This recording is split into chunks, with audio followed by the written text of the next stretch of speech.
Let's speak about TFGBV as loud as we can. Let's make it a normal thing that we'll keep on talking about. Let's teach the people outside there about GBV, the TFGBV, and let them understand.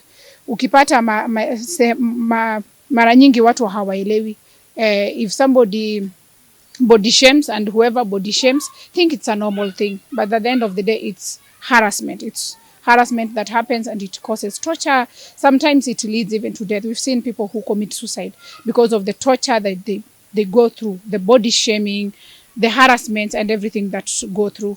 When it comes to the media, we've seen journalists, and especially women journalists, who have gone through GBV, and it has been something that imekuwa ikileta a lot of torture and depression that leads even to depression. We've seen even some journalists who drop out of their work because of the body shaming and the harassment that happens. So let's create awareness. The way we created awareness on HIV, on TB, let's do the same to what is happening in these media and the social media and the online platform.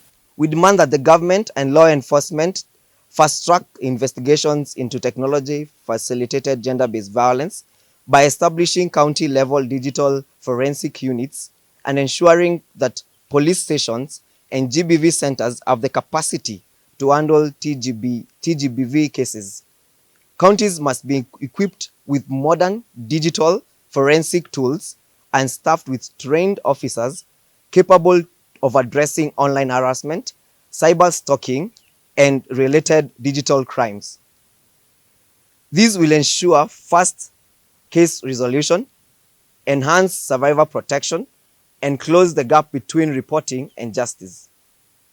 2, we call on technology companies to strengthen and simplify reporting pathways for online abuse. Social media and digital platforms must provide user-friendly, accessible reporting tools and guaranteed timely response to TGBV. Kwa sisi Kenya ya leo tuko nayo, teknolojia imekuwa the first instances of violence ama gender-based violence.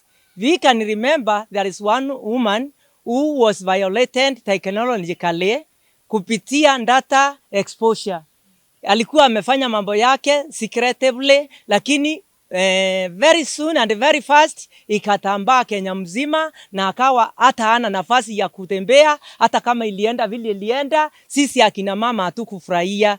Tunaomba data ya mtu ama chochote mtu anachofanya katika simu yake ama katika maficho yake yasipate kuwa exposed kwa Kenya yote ama kwa watu wote.